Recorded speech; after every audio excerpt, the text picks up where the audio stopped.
All right. Good evening, everyone. Once again, we're here with, of course, one of your favorite guests, Antonio, Senator Sonny Trillanes. How are you, Antonio? Any update? Kami ka na ba? Kami ka na, Senator Trillanes. Yes, good evening, Richard. Thank you for inviting me again.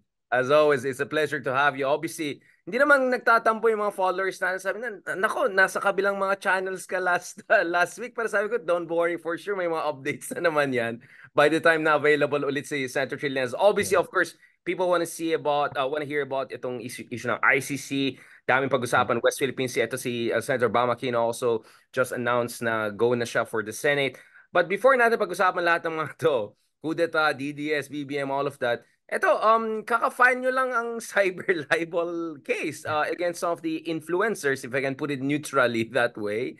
Can you tell me a bit about the context of this decision and why do you think it was necessary?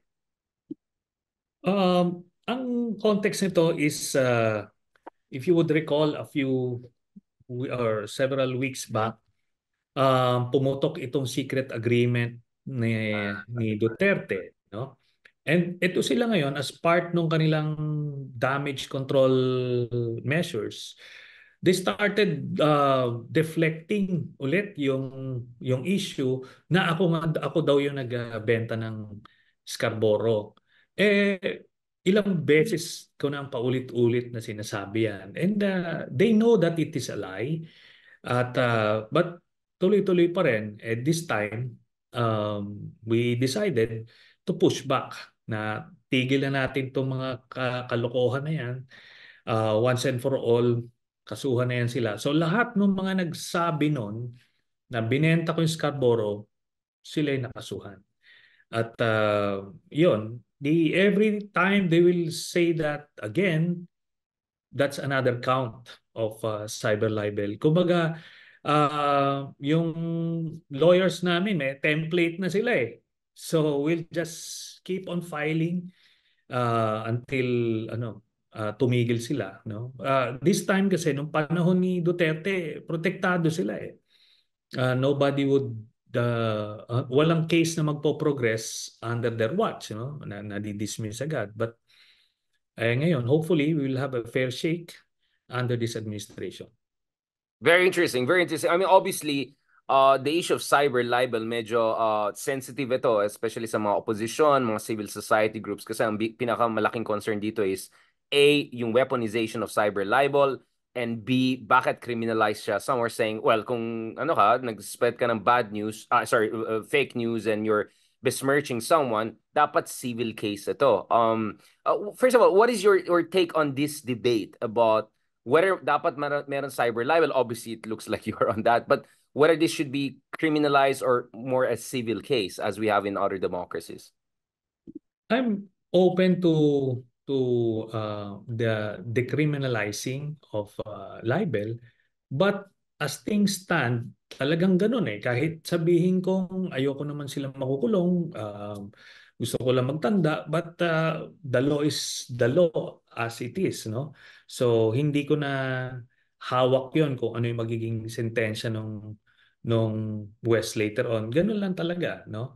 But ano eh, in this case kasi paulit-ulit na eh. Biruin mo for the past 12 years, I've been explaining to everyone, every forum, hanggang ano na nga eh, magmasuya na, memorize na ng mga followers ko ano yung paliwanag ko. But ito pa rin, malicious eh.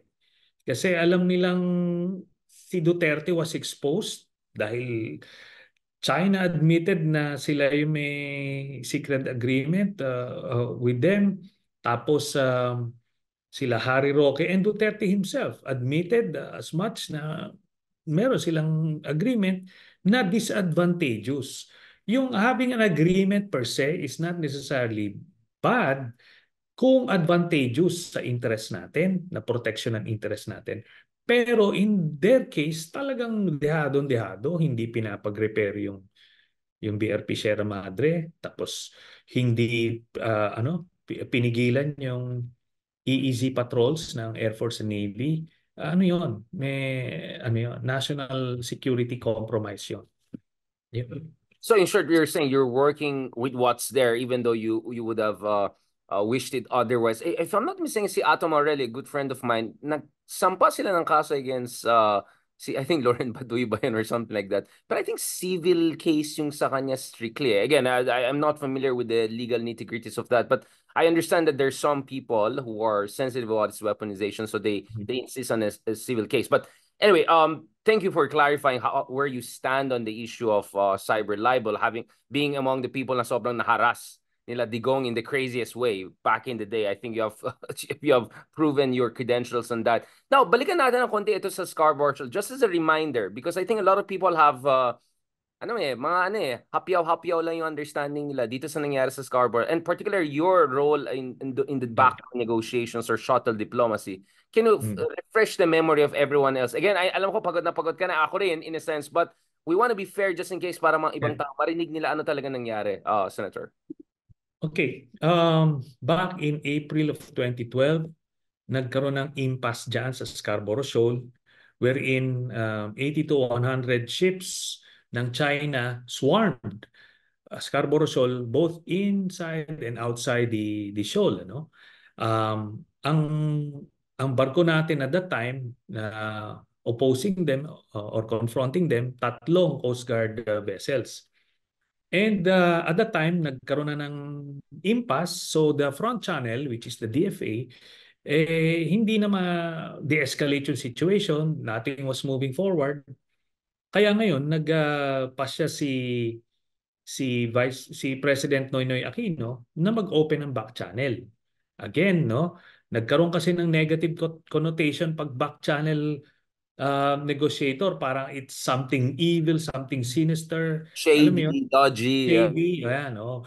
So, well, for the information of everyone, yung back channel negotiation is a foreign policy tool ng isang bansa, no, to resolve crisis that cannot be resolved by the formal or front channels, no? Yan yung DFA, yung mga through ambassadors, ganyan. Just to cite an example, yung Cuban Missile Crisis during the 1960s was resolved through back channel negotiations. So si President John F. Kennedy sent yung kapatid niya, who was the Attorney General, as back channel negotiator to resolve the Cuban Missile Crisis. So eventually it was resolved. So hindi po yan illegal, hindi I yan mean, we kasalanan. saw that, sorry to interrupt. I mean, just to make it more timely, just recently yung hidwaan sa gitnang silangan, di ba? Yung Israel. Yeah. May back channel nangyari yan because walang direct relationship ang mga bansa na yan. So other intermediaries came in. So this is basically normal in international affairs, especially kung medyo masaklap yung sitwasyon or taas yung tensions, no? So, ganoon kasi yon. Kaso, itong Duterte administration, dinimonize yung word na back channel negotiator. It's as if, ano na kagad, para kang traidor na, no? Anyway, ganyan yung background niyan. Hindi yan illegal, hindi yan kasalanan. So si President Aquino, to resolve that crisis, that impasse, designated me as the back channel negotiator to na dalawa ang mission: to de-escalate the crisis and to reduce the number of ships inside and outside the shoal. Okay, we started off with 80 to 100. I got in mga May of 2012. Tapos mga late July, natapos yung negotiation. So 7 meetings yan. 7 meetings were conducted here. 7 meetings were conducted in China. Ngayon, kahit 100 meetings pa yan, for as long as ito ang pinag-uusapan nito, paano maresolbahan yung crisis. Ganon yon. Kasi iniintriga nila bakit daw yung sinasabi ni Enrile na 16 trips, ganon. Negotiations nga eh. Di ba? Pero hindi 16 trips. 7 meetings here, 7 meetings there. No? Okay. So 14 yan. So nung time na yon, ganun na nga, no? Crisis yan. Until eventually, the results will speak for themselves, no? From 80 to 100 ships, na-reduce ito to 3. Pero nasa labas na ng shoal. Nasa labas na ng shoal. Tapos, nung hindi nila pinaalis yung tatlong naiiwan, doon sila kinasuhan ni President Aquino ng case sa Arbitral Tribunal, which we won, no? At historic yun, na-negate yung kanilang nine dash line na na ina-assert nila na basis for their claims dito sa West Philippine Sea. At I look at that as a mistake ng China because I am sure they didn't want that ruling na ilabas kasi every time gumagalaw sila, yun yung pinapamukha sa kanila para sila nagiging rogue state. So anyway, ganun yung ginawa natin, no? So my mission was to de-escalate the situation. We were able to do that and to reduce the number of ships from 80 to 100, we reduced it to 3. So we were able to protect the interest of the state. Tapos wala ring reclamation diyan, no? May mga ano kasi tayo, no, na hindi alam na iba yung Scarborough, which is off the coast of Zambales, iba rin yung Spratlys na nandoon sa Palawan area. So yung Scarborough dito po sa Zambales area, wala pong base ang China dyan. Wala rin po sila sa loob dyan. And by the way, just recently, si Commodore J. Tariela made a statement na nahihirapan silang kino-confront sila nung tatlong ships na yun, but hindi sila kumbaga we still claim it as our own. Kung binenta natin yan, kung binenta ko yan, kami ni Pinoy, dapat meron ng reclamation dyan at dapat hindi sila umalis. Di ba? It doesn't make sense kung sasabihin nyo sa inyo yan. Ba't kayo umalis? So, yun. And besides, yung China, all this time, itong mga panahon na to, they never said, amin na yung Scarborough kasi binenta na yan ni Trillanes. O may secret agreement kami ni Pinoy, ganyan. Walang ganon.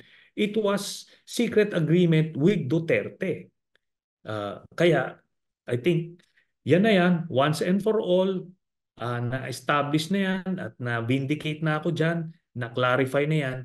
So, simula noon, nung nag-attempt sila ulit i-revive yon sa akin, we started filing. We started collecting the evidence muna, tapos ito na, we started filing. So, ngayon, they can try again to say that, but every time, merong case na sasalubong sa kanila. Uh, Thank you, Senator, for clarifying it on your side. Ako siguro sa tingin ko, kaya nga dapat sana nag-release ka na ng memoir or you know what I'm saying, like some sort of book to set the record straight. Kasi yun ang problema, when medyo fuzzy yung canvas, everyone will project their imagination onto it. Kaya nga, pansin natin, a lot of statesmen who have been involved in high-stakes diplomacy, they try to come up immediately with their version bago papasok ang kung ano-ano at weaponization and all of that. Now, so just to be clear, what you're saying is, if your mission were to de-escalate and to avoid a direct confrontation, nakamit mo yan. So you have a mission accomplished in that sense. And by the way, yours was done in coordination with the president. There was transparency. There was accountability, nothing dodgy, which is completely different from the gentleman's agreement na hanggang ngayon very suspicious pa rin at mukhang national interest natin na compromise siya. So what you're saying is, ina-gaslight ka ng mga DDS na yan because medyo nabuking sila na they were caught with their fingers in the cookie jar. And alam mo, Richard, kahit na in-explain ko na ito every time to the same people, yan si Harry Roque, in fact, he was in one Senate hearing which I conducted, I think sometime in 2013, just to prove to them, isa siya doon sa mga nagkiklaim na yon. Sinabi ko doon, tinanong ko lahat ng security officials in that Senate hearing, and we have the records, we have the video of that. No, did we lose Scarborough Shoal? Kasi sabi ko may mga nagkiklaim dito. And Harry Roque was one of them. In-invite ko siya doon para pakinggan niya. All the security officials said, no, we did not lose Scarborough. So paano, sabi ko nga, anybody who will say that we lost Scarborough is practically giving Scarborough to the Chinese. Because Kasi the status of yun. which is still unresolved. In a sense na hindi pa siya na-reclaim, hindi pa siya nilagay ng military facilities. Not even yung principle of yung terra nullius na it's no man's land or kung sino nag-occupy. Nobody's occupying it. right now. Kasi hindi pwedeng dapaan yan dahil ano yan eh, typhoon sanctuary yan sa ano sa nasinet ng International Maritime Organization. Nandoon yan sa mga navigators mariners manual na if you're along that area tapos may na-confront kang typhoon, you can seek shelter there. So walang bumapasok diyan at pero yung fishermen natin in my hearing that which I conducted noong 2013, again 1 year after the back channel negotiations, talagang dun sa satellite imagery na present doon, ando doon yung mga uh, Filipino fishing boats. So, 1 year after my back channel negotiations, ando doon yung mga mangisda sa loob, no? Kaya talagang I have all the records uh, going for me. Now, as to yung memoir na sinasabi mo, humingi ako nagpaalam ako niyan kay President Aquino. Yes. Sabi ko, i-declassify ko na. Ay, baka pwedeng pa-declassify so that I can clear myself. Hindi pumayag si President Aquino. Sabi niya, anyway, you're explaining the general,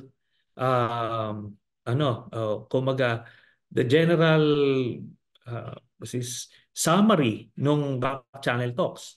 Pero yung details nun, which is not much, hindi pwede kasi sabi niya ganun sa international uh, sa diplomacy, no, sa negotiations. Hindi pwedeng kung ano yung mga ganun details. But sabi niya, Mm. kung magkakandak ng investigation diyan, you can expose that sa executive session. O sabi ko di okay. Pero naggawa ako ng primer. The closest that I can give out, yun ang ginawa ko. Pero ano pa rin it's never enough for these people kasi nga it was intentional.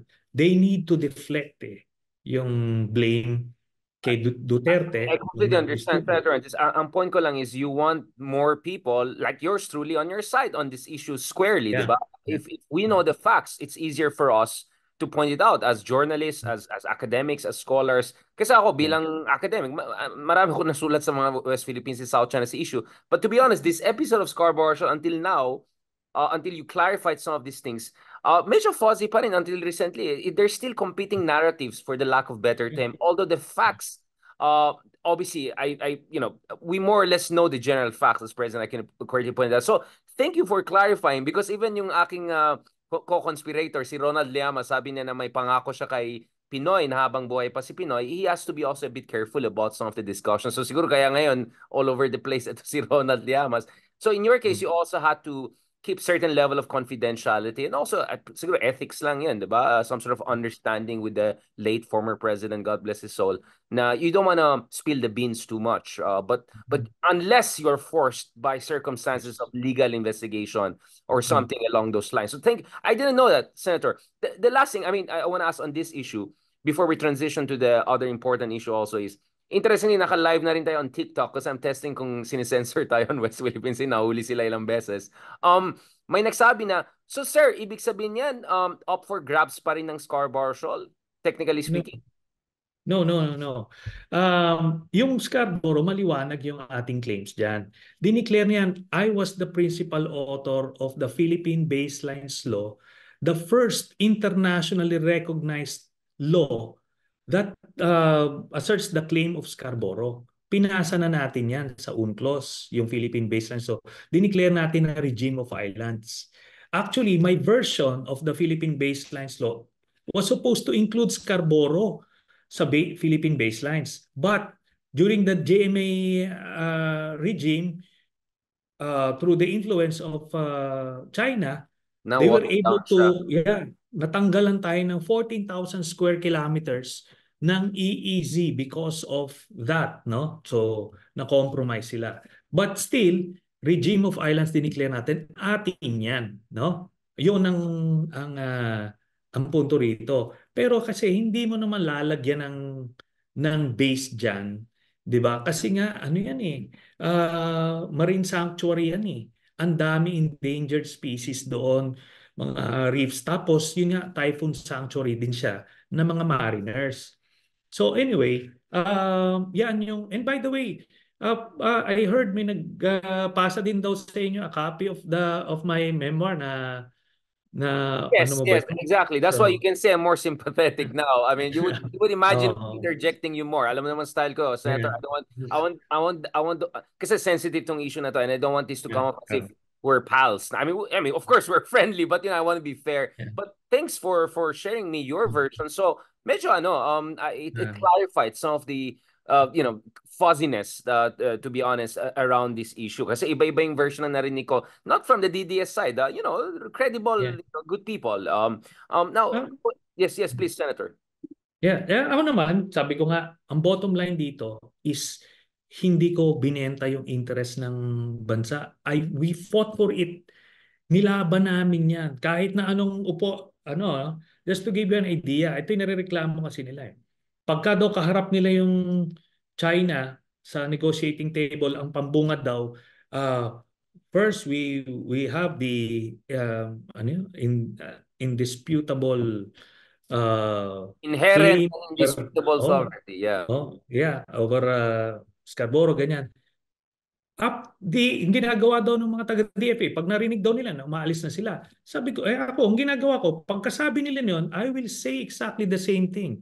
O ako naman sinasabi ko, okay, we also have an undisputable claim over Scarborough, but that's not why we are here. So parehas sa nag-claim na kami, pero, sige, set that aside, punta tayo, i-de-escalate natin. That's how I negotiated. Hindi yung uh, sasabihan ka lang ng ganito yung claim, aalis ka na kasi parang na-insulto ka. Hindi. Tindigan mo siya ron. Teka, amin din yan. Di ba? We have clear historical and legal claim over Scarborough. So hindi ako umaatras doon. Then saka namin pinag-uusapan, alisin mo yung barko mo diyan, alisin mo yan, ganito, ilipat mo rito. Mga ganun yung ginagawa So in namin. short, you're And saying, Senator, our stance should be say what you have to say, and I'll say also what I have to say. Then we can yes, talk from there, rather than we deny the fact that the other side has mumbo jumbo claims. Let's just accept they're gonna make mumbo jumbo claims anyway, right? yeah. Kaya nga sinasabi ko doon sa DFA noong time na yon, man kayo umaalis. Pagka nagsasalita sila daw ng ganun, na ano na daw sila, na tipong wala na to, so alis. Sabi ko Agitated. hindi. Dapat titindigan mo sila. And then after that, doon na tayo mag-discuss kung paano. At bottom line, sabi ko nga, Richard, they left. At the end of the day, they left. Di ba kung siga talaga kayo, sa inyo talaga yan, bakit kayo umalis? Di ba? Doon sa Scarborough. O ngayon, bakit di kayo nagtayo ng isla dyan? Sige nga, subukan nyo. Di ba kung sa inyo yan? So kasi nga, But Senator, hindi. again, to push Yeah. back against that, again, I just have to be fair on this issue.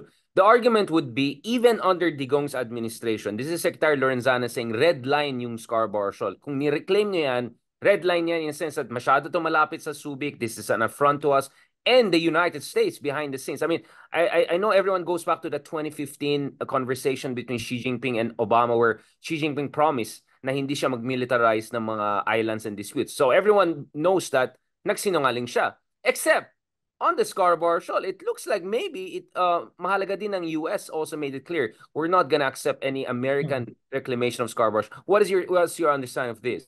No, the US was never a participant in that negotiation. So, ang kung dito, kung talagang siga sila at gagawin nila yon at claim nila, bakit sila nasa labas ng shoal? Di ba? Oh, that's a pretty basic question. Bakit kayo nasa labas? Bakit kayo wala doon sa loob? Kasi precisely hindi sa inyo. Di ba? Yun ang pinakang doon, bottom line doon. Uh, At yun nga yung reclamation, kaya nga nilang kung saan-saan sila pumupunta eh. What's stopping them? Hindi, kasi nga alam nila na ano sila doon. Kumbaga malabnaw Father. yung kanilang oo. yung tinindigan doon. At nung time na yon, I can say na talagang we won in that back channel negotiations. Dito, dehado eh. Palugi eh. Iba yun, di ba? Bakit? Kasi nga maraming kinita si Duterte. Marami siyang ganansya sa China na tipong sige sa inyo na yan. Basta dito ay kumita siya ng kumita ng gusto. Speaking Yun yun. of mumbo jumbo stuff happening under Digong, I mean, I think itong hearing about Mayor Go, and then itong mga new exposés about mga fake Chinese hospitals, fake Chinese doctors, mukhang lahat ng mga yan, Duterte legacy ito in one way or another. And itong Mayor Go na yan, parang, I don't know, I'm sure this is complete coincidence. Malapit sa Clark Base yata itong Tarlac seat. I mean, pops out of nowhere in 2022. Hindi nila mapakita yung birth certificate until 17. Homeschool daw siya. Hindi na masabi sinong licensed teacher niya. I mean, ang dami mga gaps in the story. Nothing suspicious here, right? Nothing suspicious here, Senator. Well, alam mo, pag hindi mo masabi kung saan ka, in fact, meron sa sinasabi mga addresses na talagang fake, no? Iba yung mga tao nakatira, never. So, kumbaga, yung Tapos cover kaibigan story, pa ni Senator Gatchalian yung isa, di ba? Sabi niya, wait lang, oh, kilala ko to, mga kaibigan namin yan. Anong pinagsasabi mo oh. na ganitong address? And ano, dito makikita na ano to, operative ito. She is a trained operative. Nag-language course lang ito, tapos binigyan siya ng cover story, binigyan siya ng packet na tipong i-memorize mo. Pero hindi siya mag-withstand sa scrutiny just like what happened in the Senate. It would be enough to stand siguro yung mga basic conversations, saan ka lumaki, saan ka ganon. Dito ako, Valenzuela, she can get away with that. Pero yung dito na, sa scrutiny ganyan, nako hindi umubra yung cover story na binigay sa kanila nung intelligence officers niya. Kaya ito ngayon na compromise. Tapos you mentioned that meron pa 'di ba yung mga Coast Guard auxiliary na mga Chinese Well, nationals. yeah, I mean, grabe. Oh, and hindi coincidence yan. It was they really had a heyday nung panahon ni Duterte. Filtration galore. Oh, 'di ba pinasok nga yung cell sites ng dito telco sa loob ng kampo eh. 'Di ba? Kumbaga talagang inano niya, inopen niya yung kumbaga The yung kanya floodgate was opened. the Yeah, the floodgate was opened. the floodgates were opened willingly by Duterte para to accommodate yung China in exchange for what? Ako, I still believe in exchange for personal monetary gain. Yan yan.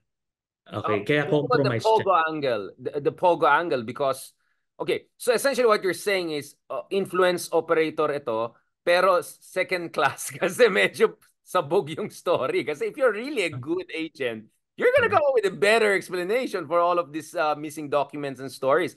But what about the Pogo angle? Do you think na nagkaroon ng cross-pollination ng influence agents and Pogo business considering officially the Chinese government is against online casinos? For sure, but I think hindi na kailangan nila ng cover as Pogo kasi ano nga ginagawa na ng Coast Guard Auxiliary nila Duterte eh. Kumbaga, hindi na nila kailangan magpanggap pa eh. They're out in the open. Even as tourists, they can do whatever they want, no? Na maka-establish sila ng bases dito. So pero yun nga, itong sa mayor ng Bamba na to, ano to eh, talagang kinonfine ito siguro 1 year na mag-language course lang, may ano siya, may kausap siya para yung accent mawala, ganun. Tapos binigyan siya ng packet, binigyan siya ng cover story na ordinarily would have passed master kumbaga. Dito sa COMELEC niya, nakalusot nga siya sa mga botante sa Bamban eh. Oh. Pero sa Senate inquiry kasi, hindi mo alam kung saan ka bibirahin ng anggulo. The fact na umattend siya, ibig sabihin confident siya doon sa cover story niya until nag-collapse. Ito na ngayon, di ba?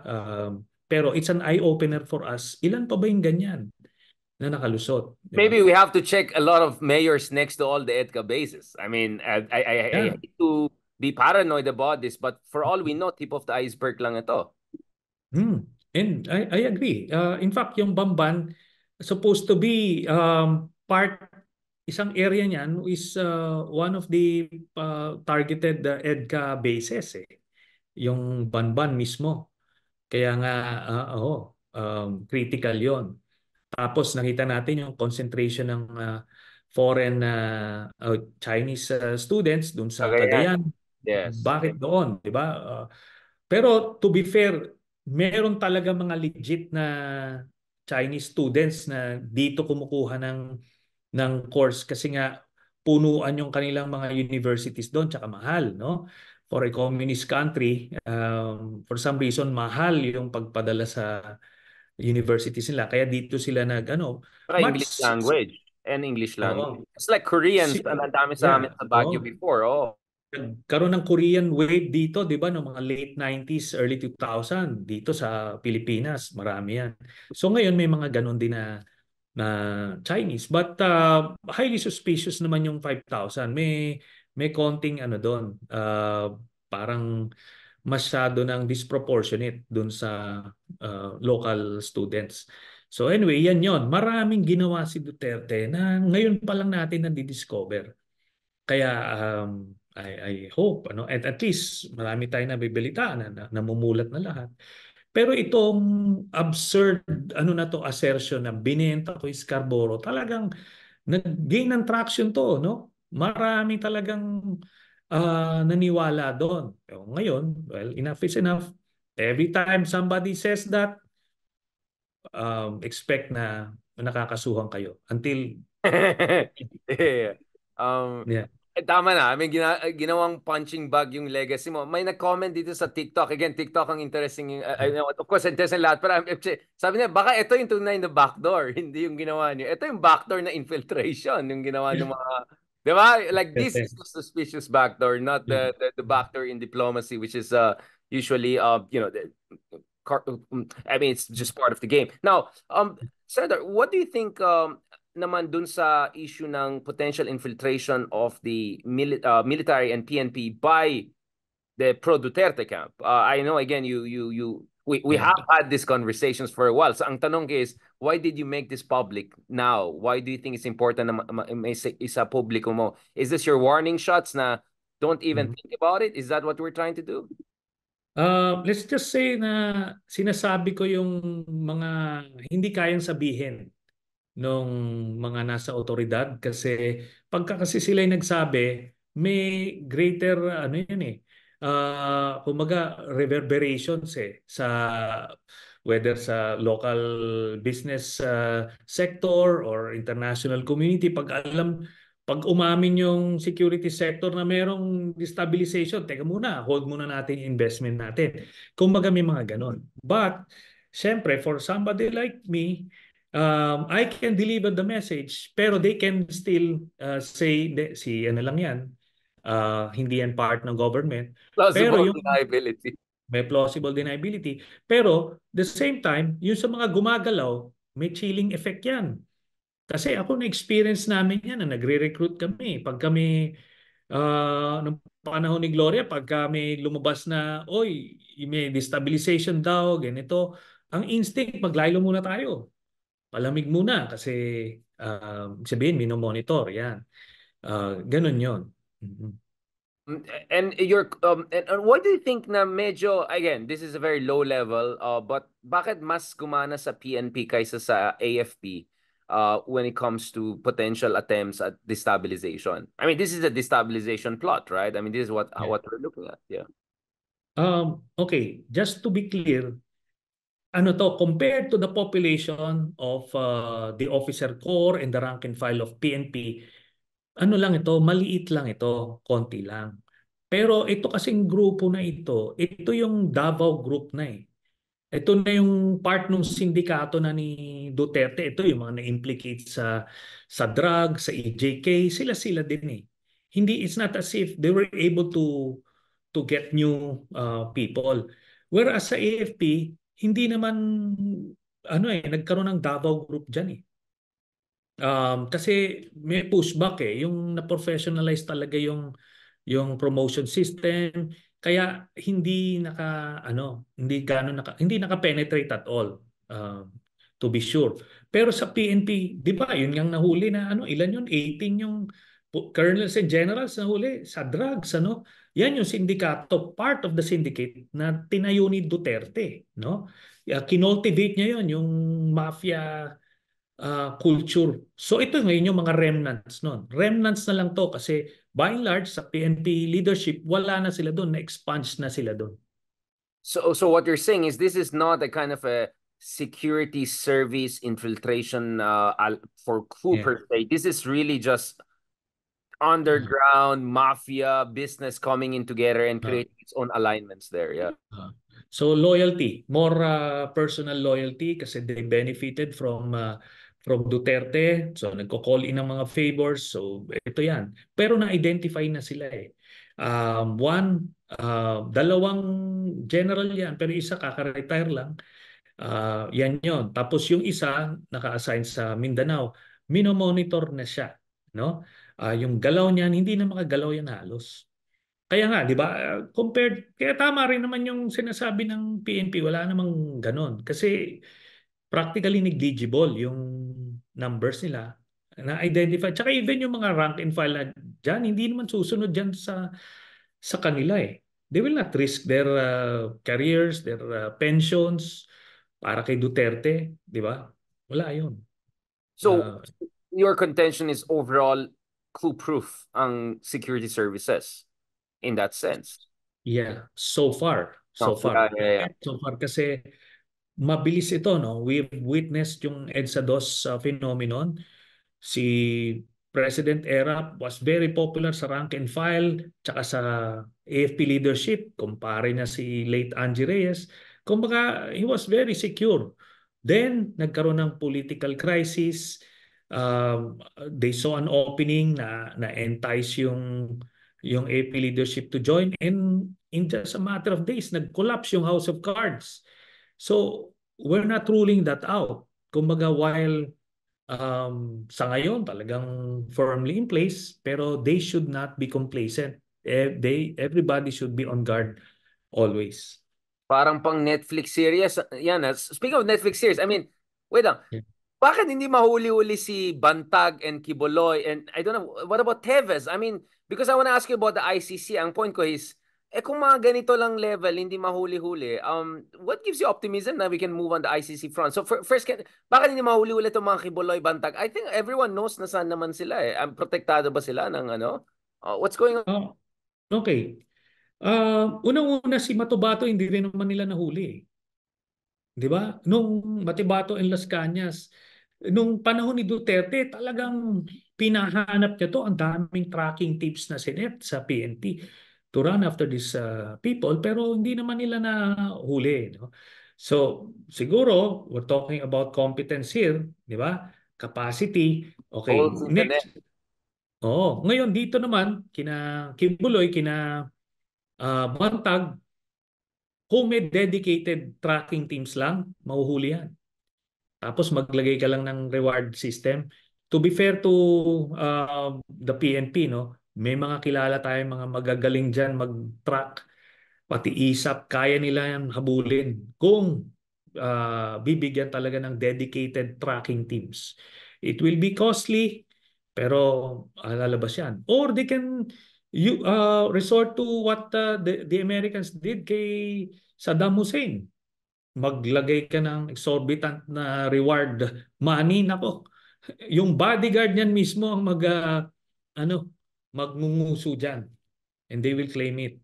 Ganon yun. So you're saying medyo kulang pa ng konti ng incentive system. I mean, we're thinking some of these fugitives are used to luxurious life. Tinanong natin si Oh, Justice Carpio kasi he's from Davao. Sabi ko, sa tingin mo ba parang ano ba to eh? 'Di ba yung mga ibang fugitive nakatago doon sa gitna. Sabi mukhang ito luxury ang. So, it's not hard to find this. I'm sure may malaki siyang place yeah. with people No. around. So, daming mga vulnerabilities pa. And yun na nga yung vulnerable point nila. Pero maglagay ka ng reward money, mabalitaan yan. O merong, let's say, 10 million peso reward sa magbibigay ng information that will lead to the arrest nitong mga ito. Nako, isang magme-message diyan. Ipa-process nila, i-filter nila yung mga prank messages and mahuhuli nila yan. Tsaka itong mga to hindi yan nag-off the grid. So even through signal communications, makukuha nila yan. And Senator, now let's talk about the ICC one. I mean, Yeah. I know for a while people were saying ano lang, nagmamarites ka lang, nagmarites tayo in a way because we have been talking about this since last year pa. Mukhang tumama tayo kay De Lima that she'll be free last year, tama 'yan. Yung Yeah. investigation, papayagan, tama naman. Lalambot Mm. yung position ng government. Check ulit. I mean, obviously they're saying we may not, we may be okay with the warrants of arrest if they come in. So what gives you confidence June and July? I think my understanding is if you look at the timetable of ICC, dapat within the year. I think everyone knows that. Everyone who's following yung procedures ng ICC despite the confidentiality. But why do you think June and July? Why that time? Why before election? Kasi the reason I'm asking is siguro medyo maging iba yung impact kung warrants of arrest come out in October, November rather than June, July, right? Kasi we're looking at also the midterm elections and the impact it will have in terms of election positioning and all. Kasi alam natin, gagawin ng isang kampo, sabi nila mga biktima sila. Sa kabilang kampo, sabi na, ay mga ano to, mga fugitive to, huwag kayong makipag-alyansa sa mga yan, di ba? Questioning pa siguro yung COMELEC, ano nila, candidacy nila. So, I'm just looking at the timetable here and interesting itong dynamic na to. Okay. First of all, we're just dealing with estimates here. We're not in control of the actual release of the warrant of arrest because only the pre-trial chamber can decide on that. So itong Office of the Prosecutor, what they can do is to file the application for warrant, and historically, it's 30 to 60 days after the application of the warrant bago nilalabas yung warrant. So you just have to extrapolate, no? Kaya yun yung ano natin. Hindi naman ano yan, kumbaga estimate ito kung sasabihin kong June, July, tapos biglang lumabas na August. I don't think people will crucify me for missing the target by a month, di I ba? don't think so. I mean, look at yung kabila. Ilang months na sinasabi nila, may pulvoronic video sila. Go pa rin sila hanggang ngayon. Sige lang, nagpa-hearing pa, nagmarisa Oo. Soriano. Pero ang point nito, kung eventually lalabas, pwede mo silang sabihin, oh, meron sila. Pero wala eh. 'Di ba? Ito, if I say ang estimate nung mga nakakausap natin is June or July, actually nga nag-move na yan eh from late May eh. Sabi ko, ano ba ito? Parang paurong na ng paurong. Anyway, hindi rin Well, naman nila kontrolado. They're just getting information. Di, if sinabi natin June or July, pero lumabas ng August, palagay ko patatawarin pa rin tayo ng ano na hindi marites yung ano walang natin. refund. Walang refund dun sa Walang refund application. doon. But remember Richard, sabi ko nga, tinatanong lang bakit daw ako pinapakinggan, irrelevant. Sabi ko, precisely, the media will only talk to you kung hindi ka pa sunog, kung hindi mo pa sila sinusunog, di ba? And every time naman, I'm giving them good information, di ba? Hindi tayo parang natutulog ka lang sa bahay paggising mo. Sige nga, sabihin ko nga to. No, we do the Due the diligence. due diligence, di ba? Na meron tayong um, process ng pag-collect ng information, meron din tayong process na mag-validate ng information. So we don't just, once we get information, we get it out. No, we validate information. Kung A1 yan, di yun na yun. Meaning, the source, historically, based on experience, nagbibigay siya ng reliable information. Of Tapos course. the information itself is believable. Di ba? Most likely true. So ganun yung intelligence Basta classification. hindi galing ito Yeah. kay Agent Morales, no? It's like, hey, grabe yung back and forth nila ni Jinggoy, ah. Yeah. Basta ako hindi convicted, eh. Grabe doon. Sabi ko, No? I mean, is this the worst Senate? Senator Trillanes, I mean, this is crazy what's happening. Yung isa Ah, convicted, yung isa ano. pero ang pinakang ano kasi dito is yung hearing itself. Why was there a hearing to begin with? Na inasabi ko nga, motu proprio, may parang national emergency. Meron kang ano, crisis situation na kailangan i-hear mo na kasi yung regular process might take time at baka magkakaroon ng mabigat na damage sa lipunan. Wala naman eh. Bakit hindi dinaan ni Bato sa regular process? Mag-vet ka yung vet mo yung witness mo, i-check mo yung documents mo, tignan mo ano ba to, saan ba to hahantong. Then you file the resolution. Then once you file the resolution, you respect the decision of the Senate leadership kung saan dadalhin yan. It doesn't have to be your committee. Ito, presidente yung involved. Pwedeng pag-aralan muna ng Rules Committee yan. Teka muna, ano ba ito?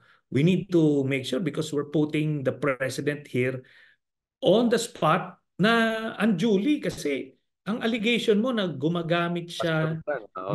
ng cocaine 12 years ago. Ano kailan ba yung cut-off natin? Di ba? Si Duterte, umamin siya na fentanyl addict siya. Paano ba yun?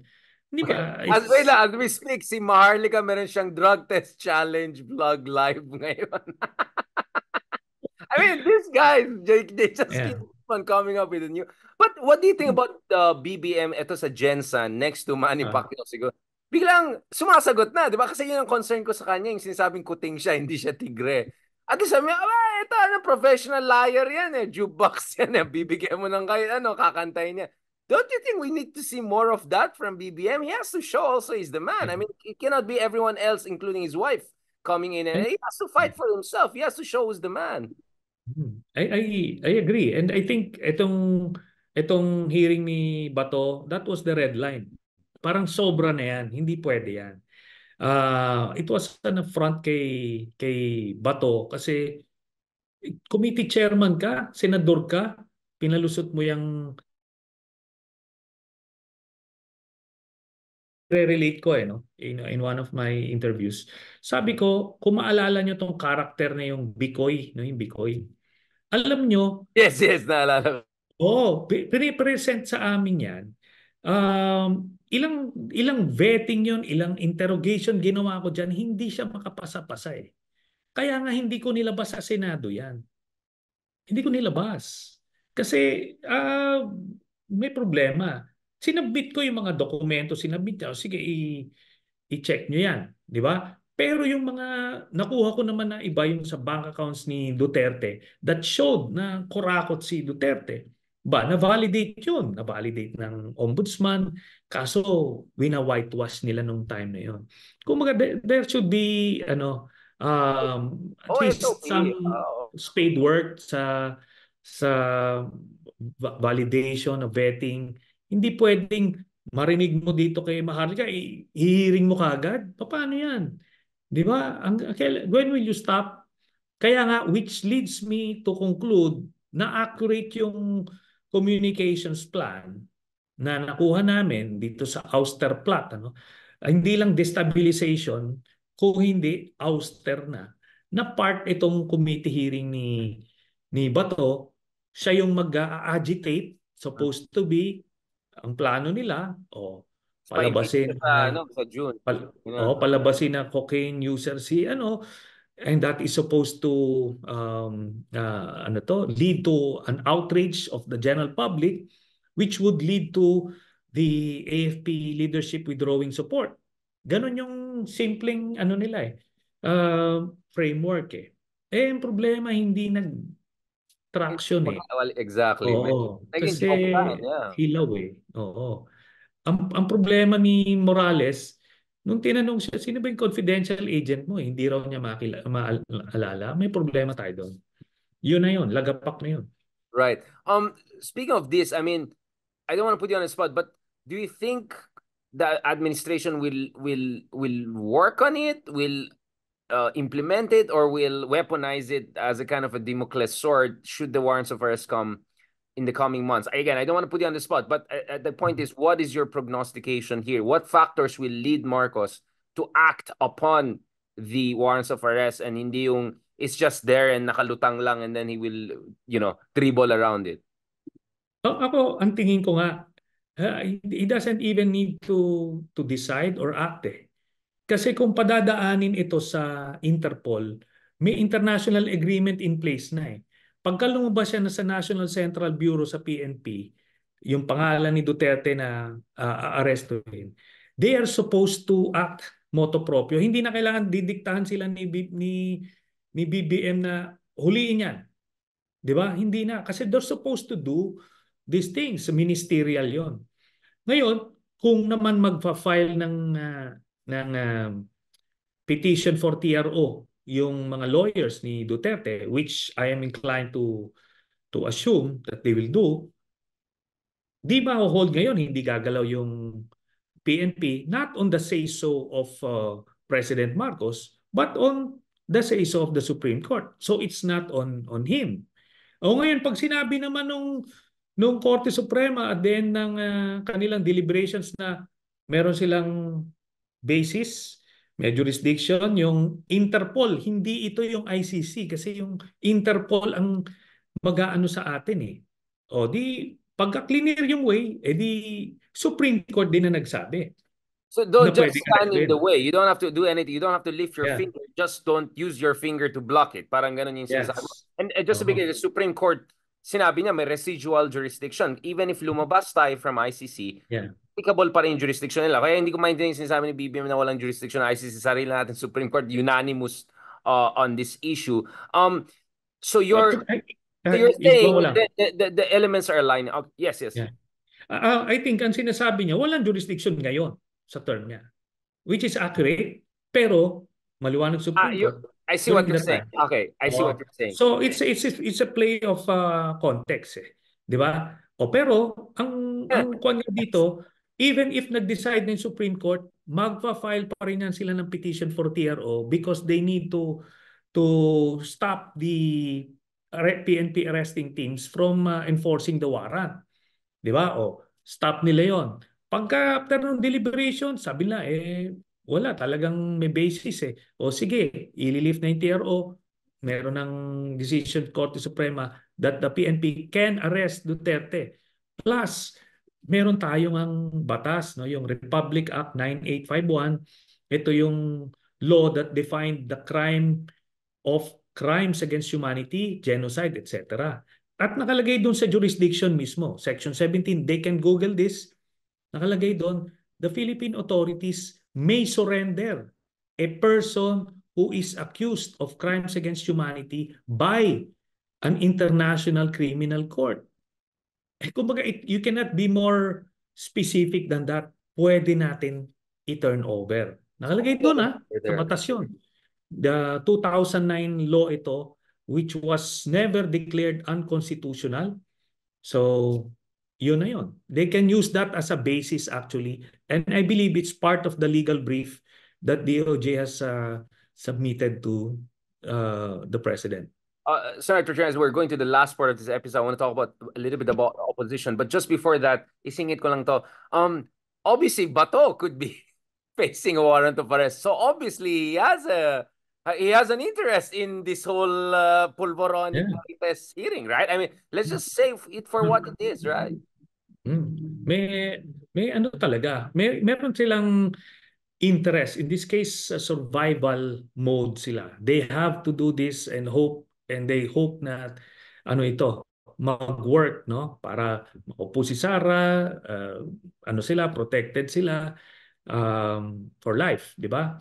But palagay ko may divine providence are aligning. people. So you think itong mga people power hanash nila, I mean just Harry Roque, right? Like one day against Jong, then the spokesman, then SMNI debate, wala akong nahanap na kaso sa Marcos. Ngayon, Marcos resign, and then like people power after 6 years nila babastusin ng EDSA, Aquinos, all of that. So you think ano lang yan, desperate ano lang yan, mga hanash lang nila yan? Palagay ko wala na silang way. And besides, ang balita namin may pondong pumapasok. So they need to clear it eh. Kailangan nila magparali para clear nila eh. Di ba? Oh. So somebody's earning money there. Sabihin niya, 20,000 yung minobilize namin and we spent this much. Pero ang lumabas lang pala, 3,000, 4,000. So yun na yan. Kinakaltas. Kinukupit wala. Di umano, di umano. Yeah. Oo. So, ganun yon. And palagay ko partner rin yung mga rallies na yan. Multi-purpose yan eh. Andiyan dyan na yan sa Distab, test run ng mobilization, pero na rin pre-campaign operations, di ba? Pampainit Para ng ano, oh, get the ball rolling. papakilala sila, ganun. But ano yun, ang problema nila is talagang people are not flocking to the Wala rallies siyang anymore. traction. Wala na. Para siya ganun, like, sige lang, tapon lang, baka may dumikit, di ba? Ganun na lang Yun. nangyari, di ba? Parang, Oh. let's go for ano. Oh. Parang ang yung EDSA 2 eh. Kaya nga sabi ko, you cannot be complacent kasi nakatisod eh. Kung Hindi lang makalusot. You're right. oh, Walang makalusot. room for complacency. Now, speaking Hmm. of no room for complacency, eto na. So we have officially a member of the Aquino family throwing his hat into the ring. Of course, we're talking about Senator Bam Aquino. Nagkaabutan kayo, di ba? Sa Senado. Hmm. What is your understanding of the state of the real opposition? Kasi the Duterte camp is not real opposition. May tinatawag na naging opposition dahil hindi nagkaroon ng position, right? Pag-usapan natin yung totoong opposition, right? What is your understanding of what is the state of play? Aside from galit sila sa atin dalawa at saka ni Ronald dahil ang dami daw natin, Anash. Aside from that, anong kita mo? Hindi naman hindi naman sila magagalit sa atin. They cannot Joke afford to lose our support, 'di ba? Hindi. Ganito. Ang palagay ko kasi ang dilema nila is paano sila papasok, 'di ba? Dito paano sila eksena dito. Pero yan sila Senator Bam, meron niyang sariling network na na-establish when he was still a senator. Si Senator Kiko, meron din silang brand of campaigning, mas extensive din yung local network niyan. So they will work quietly kasi kahit paano they have alam na nila paano manalo na eleksyon, no? Etong si Attorney Chal no, syempre he feels he's inching closer to that victory. 12, yeah. But I think it's a challenge for the independent opposition kasi ang mag-aagawan na eksena rito would be the Marcos administration and the Duterte. So you'll try to squeeze in there. Yung pinakang beef naman ni Secretary Llamas sa kanila is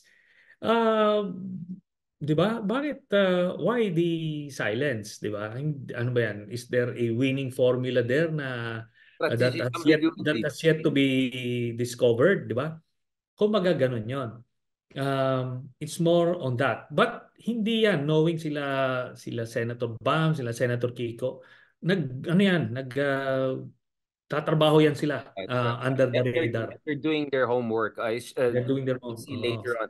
What kind of noise should they make? I mean it in a positive way. First thing, meron na silang radio show, 'di ba? Kung saan pinag-usapan nila yung mga pangangailangan ng bayan. Ito si Pangilinan, Jokno, and Bam Aquino. So there's some move there. Bam Aquino has been doing a lot of interesting travel vlogs, yung mga ganun type since last year.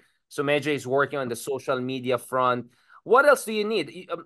I mean, the reason I'm saying this is the president, as we speak, is moving in the direction of what we were discussing a few months ago. Itong grand coalition na sinasabi ko. Obviously, what stands out is hindi kasamang hukbong ni Sara dun sa binubuong grand coalition ni Marcos. So that tells you a lot. But the big question right now is, will the Liberal Party or some sections of the Liberal opposition have some sort of informal, if not formal, coalition with BBM? Or that's like a kiss of death for both sides? Or at least for one side more than the other? I think they would be restrained by the purists, no, within the pink and the yellow ranks. May mga purists diyan na talagang very outspoken. Never Marcos. Never Marcos. Never Marcos people. Ngayon, yun ngayon ang mag-ano sa kanila kasi they will continue to accommodate them. But the general voting public at large is much larger than that constituency. Pwede naman makausap yan eh. Pero ultimately, they will have to choose kung they will continue to be restrained and straight-jacketed by this sector or they really want to win. Di ba? Yun lang naman yun. If you're running to win or you're running to accommodate this particular sector. So it's a dilemma Yeah, for it is. them. Right. Yeah. But I'm glad that I don't have that dilemma anymore. We'll talk about that very shortly as we wrap up this episode na slightly longer than usual. But I just want to say, I want to ask you, sa iyong palagay, ito sa era of the rise of Tulfos, era where Marcoses and Dutertes are the main actors, what is the messaging ideological space for true progressive opposition? Kasi parang gusto ng tao siga, gusto ng tao yung mukhang decisive. Obviously mukha kasi maraming performative dyan na cute lang. Ano nangyari sa 20 pesos ng bigas? Anyway, I mean, realistically, what should be the positioning? Kasi even if sasabihin natin 2025, masyadong ipit, masyadong maipit, the game plan should be 2028, right? So as early as now, you have to lay down the foundation. Hindi yung mga last minute na naman na biglang tatakbo yung iba. Well, I think doon muna sa basic, no? Kasi yung messaging, ano na yan yung next level. I think ang problema muna nung, let's say, some of the opposition candidates, particularly sila Tony Jokno and even Senator Bam, kailangan muna ulit ma-reintroduce sila sa lahat ng sulok ng Pilipinas. Kasi ganun eh. If they don't know you, how can they trust you? If they can trust you, how can they vote for you? So they have to know you first. Iba na yung terrain eh. There is a significant chunk of the voting population na hindi nila alam at all about the existence of the pink. Hindi nila alam sino to, sino si Bam, sino si Trillanes, Wala na sa radar nila. Oh. wala na. Kasi wala na doon sa algorithm nila. Hindi pumapasok sa mundo talaga nila. Kaya yun ang challenge. Kaso na ano na eh, na masyado nang nabasag yung communication channels. Dati, TV Patrol lang, ma-feature ka na. At least Oh, give it. 50% of the That's it. population. Doon ka na. Yun na lang. Pero ngayon, wala na eh. TV viewing public na masyado nang Disintegrated na. diversify. Oh. Oh, and paano ngayon yan? So that's the challenge. Pero they need to get their names and faces out there first before coming out with the yung kung ano mang message nila. Kasi yung message nila hindi ko rin nga alam. Sabi ko nga, what are they fighting for? Di ba? What do they stand for? Yun. Yun ang problema. Of course, just to wrap it up, obviously it looks like LGU is the direction of the wind for you. And my sense is even Lenny may be thinking about running as mayor or something like that. Is an LGU level progressive opposition the future? And then may bagong party ka daw, Katipunan ng Nagkakaisang Pilipino, KNP. Is the LGU level like good mayors working together? Is this the future if ever that's the direction for you?